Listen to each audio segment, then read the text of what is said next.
Welcome back to Weston Nurseries. Here we are at our clearance section. Today we are going to walk through the clearance section and I'm going to show you how to maximize your purchase. These plants here are amazing because they are all reduced price. So if you're looking to get the maximum amount of plant for the minimum amount of price, this is where to come. Most people think that the clearance section is all about dead and dying plants. Here at Weston Nurseries, that is not true. Our clearance section is full of everything that is not floor ready. So you'll get some really good buys here. They're perfectly healthy plants, and I'm going to show you how to care for them. At the end of this, I'm going to tell you about the aftercare. Once it's in the ground, how you can maximize that plant and make sure that it is going to thrive in your landscape. So come on over here. First, we're going to jump into some of our evergreens and how you can use some of the less than shapely or our clearance section evergreens on your property. So here we have some rhododendrons that are perfectly healthy and they're fine. They're pushing new growth, but they just don't have the shape that we need for the floor. If you have a back woodland area or a non-focal spot that you are trying to fill, these are the perfect thing for that. If you have an area off-site, again, non-focal area, these boxwood are great. You can basically get yourself a boxwood hedge, and with a little bit of pruning and about a season or two, these are going to bounce back and be just fine. They're going to be perfect. So this rhododendron right here, if you look on the inside, you can see this is pushing new growth. But some of the branches got broken and it doesn't have that beautiful rounded shape that you would expect from a Weston Nurseries rhododendron. We have an excellent video produced by Wayne Mezet that will tell you exactly how to prune your azaleas and your rhododendrons so that you can get these back into shapely form in no time. All right, so this is one of those things that I was talking about. When you look at these apples and pears that we have through here, you're going to think that they're on their way out and they're dying. They are certainly not. What you're looking at is either blight or cedar apple rust.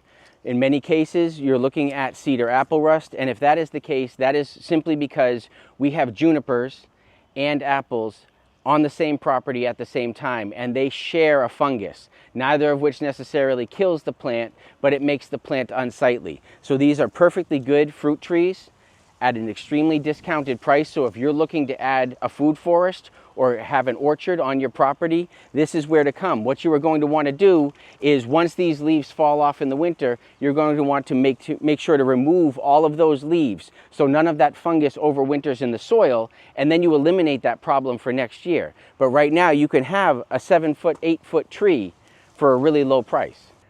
Also in the clearance section, you are going to find roses on top of roses. Now, the roses that are in the clearance section are all here for different reasons. Some of them because of overhead watering, which is the case with many of the plants here that I will point out later, have developed some black spot or some leaf fungus because it has been so humid, and others have just suffered a little bit, lost their leaves, and are beginning to leaf out again. So if this plant were deadheaded and cut back, by next year, you'll have an absolutely perfect rose. Again, it's just because it is unsightly on the floor and does not necessarily look like everything else out there that it is in here. But this rose, after being cut back, is a perfect rose for you to have. So if you're looking to do a hillside of drift roses, these oh-so-easies are perfect for you to use. And if you will remember, Suzanne Thatcher of our Lincoln location did a long video about how to prune roses and how to care for your roses. So please check out the rest of the videos we have on our site. So if you're looking to do a perennial bed, specifically maybe a shade bed, or if you're trying to beef up your pollinator garden, perennials is definitely what you want to look at. For instance, this dianthus, nothing wrong with it at all. It has just gone out of flower. All of this dead can just be removed and it will be exactly fine in your garden. These grasses right here have become a little bit pot bound, but they also got a little bit brown for our liking. So we've cleaned them up, but this grass is perfectly happy and will thrive in a landscape as long as you take it home this season. As we come down, some plants are here just because they flopped over. So for instance, this Baptisia, and down here, this anemone. This anemone is perfectly happy and healthy, but the foliage is all flopped over. It's not floor ready, but you can see that it's got big buds on it and is absolutely going to flower this year. So this is a perfect full sun, part shade plant to put up. It's going to get to be about 4 feet tall and give you blooms from September to October. As I mentioned before with the roses, some of our plants simply just don't look great because of overhead watering. We have overhead watering sprinklers here at the nursery, and all of these spots do not indicate that the plant is sick. It indicates that a bead of water has sat on those leaves and then acted as a magnifying glass and burnt holes in the leaves. This baneberry right here will come back perfectly next year. This is a wonderful plant. It puts up a white flower. It's also called doll's eyes because it has these very cool, interesting berries on it. At the end, the berry itself turns white with a little black dot, just like antique dolls. One of the final few things that I'd like to show you is just in our perennial shopping. So here we have yarrow that has gone by. Again, it is not floor ready. As it grew up and as it got going, it lost some of its leaves down here. This is par for the course sometimes with this plant. We would then cut it back and let it flush out like this one. This one right here is not floor ready because it does not have the giant spikes that make you want to come by it. But this was one of the ones that we've cut back. You can see how full and lush it is. And this is going to come back with a vengeance next year and be just fine for years to come. So moving on with perennials, we have these salvia. These salvia have already come and bloomed. You can see right here, here is a spent spike. We have cut them back. During that heat wave, they just got a little crispy, again, mostly from overhead watering. And right here, you can see all this brand new foliage leafing out down below. So this plant is perfectly healthy. Again, just not floor ready. So if you're looking to have a bed of salvia or working salvia through your perennial bed, this is definitely the way to go because there's nothing wrong with this plant at all. It just doesn't look perfect at the moment. Similar to the salvia that I was just talking about, this hydrangea bloomed with a vengeance. It got really heavy and it kind of pulled itself apart. If you look down inside, you can see there's a whole lot of new growth pushing right now. But because it is not that perfect round globe that you would expect from a Weston hydrangea, we have had to move it to the clearance section. With some pruning right through here, taking off these spent blooms, taking this back a little bit, this hydrangea will come back just fine next year and will be perfect for your garden. If you'd like to try your hand at topiary, we have these arborvitae right here. These arborvitae were perfect spirals when they arrived, but they have since pushed out and pushed all of this growth. So now you can only see the suggestion of the spiral. If you were to pick these up, you could flank your doorway, you could plant pots, or make an interesting garden spire within the middle of your perennial bed. And all you will need to do is just follow that gentle curve and prune this arborvitae back.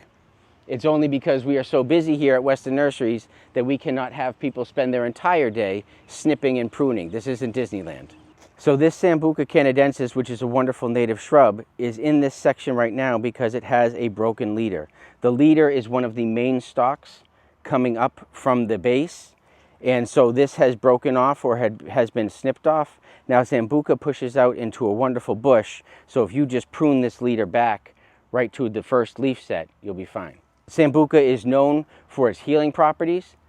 It's got wonderful flowers that you can turn into mead and medicine. It also has all those berries, the elderflower berry or Sambuca berries, which is key for medicine, but it makes wonderful summer drinks, wonderful medicine. It's a great health plant, but it's also an excellent native plant and a good pollinator powerhouse. So here we have some wonderful shrubs for wet areas. If you have a soggy property, this is great. These are willows. These are bush form willows that will get to be probably about 15 feet tall or maybe a little greater. They are only in this clearance section because they are a little leggy and they have some little dead wood. So by pruning out the dead wood and then putting them in their forever home, they will definitely bush out for you again. Oftentimes what will happen is when you have a large shrub that has outgrown its pot, it has become a little bit pot bound. So by taking this out of its pot,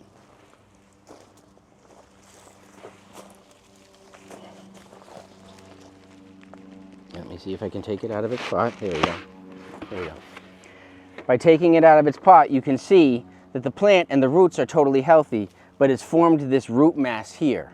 So right now the plant has become leggy because it has used up all the soil and much of the nutrients within here. So here you have a great shrub that just is looking just to be upsized into its forever home. Now when you are planting this shrub, you are going to want to cut off the base here of all these roots, and then you're going to want to do what's called scarifying and use your pruners or a soil knife to break up the roots on the side to let this plant know that it is no longer living in a plastic pot. So when you're looking at some of these plants and they look a little thin, like this willow, or you can't figure out really what's wrong with it, just check the roots, because if it's pot bound, because it has been sitting in that pot now for a little while, all you have to do is just scarify those roots and put it in the earth where it has plenty of room to root out, and it'll be just fine. So what I'm going to tell you right now is some of the best aftercare. It's a recipe that I suggest on Tuesdays with Trevor. So if you sign on to Weston Nurseries, go to the native section or the calendar section, Tuesdays with Trevor. Every Tuesday from April to October, we meet, and it's just a garden Q&A. Some people come just to hang out, which is great. Others come with their questions. But a recipe that I suggest on there over and over again is using the Neptunes Harvest, seaweed and fish emulsion, and also using the Espoma Biotone Starter. The Biotone Starter has mycorrhizal fungi in it, which is beneficial fungi for the soil that will help establish your root zone.